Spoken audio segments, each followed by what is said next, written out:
Et on reste à Marseille, toujours la métropole condamnée à 300 000 € d'amende pour défaut de construction d'aires d'accueil dédiées aux gens du voyage. Et c'est un montant qui ne s'arrête pas là. Nouvelle pénalité chaque jour supplémentaire de 1 500 € pour non-obligation persistante des obligations. Une amende alors même que les gens du voyage ne souhaitent pas utiliser les aires à leur disposition, préférant l'herbe au béton.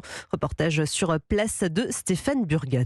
Ces terrains ont été envahis à 2 reprises cet été après un mois d'occupation. Augustin Marié, le président du Marseille Rugby Méditerranée, a récupéré des installations dévastées. Voilà, l'état après leur passage, c'est la désolation. C'est une prairie et non pas des terrains de rugby. Il n'y a plus que de la terre et puis des sanitaires dans un état juste déplorable et insalubre. Il y a eu des gros travaux qui ont été faits après leur départ. Et aujourd'hui, c'est vos impôts, les miens et ceux de tous les Marseillais qui les ont payés. Et pourtant, une aire des gens du voyage est disponible tout près. On pourrait leur proposer tout et n'importe quoi. J'ai pas la sensation que grand-chose ne leur convient. Avant de venir chez nous, ils étaient sur les terrains de rugby de Istres. Il y a une aire de grand passage, c'est pas pour autant qu'ils étaient dessus. Problème, le foncier n'est pas disponible pour construire plus d'aires et les sites déjà existants ici sont souvent refusés par les gens du voyage, selon le maire LR du secteur, Sylvain Souvestre. Aujourd'hui, quand les gens du voyage arrivent à plusieurs centaines de caravanes, eux, ils ne veulent pas être divisés et ils vous le disent les yeux dans les yeux. Ah non, mais nous, votre aire d'accueil, c'est du béton, on n'en veut pas, on préfère aller sur un stade de pelouse. Et faute de nouvelles constructions à chaque jour qui passe, la métropole continue d'être pénalisée de 1 500 € d'amende. Marseille, Stéphane Burgat.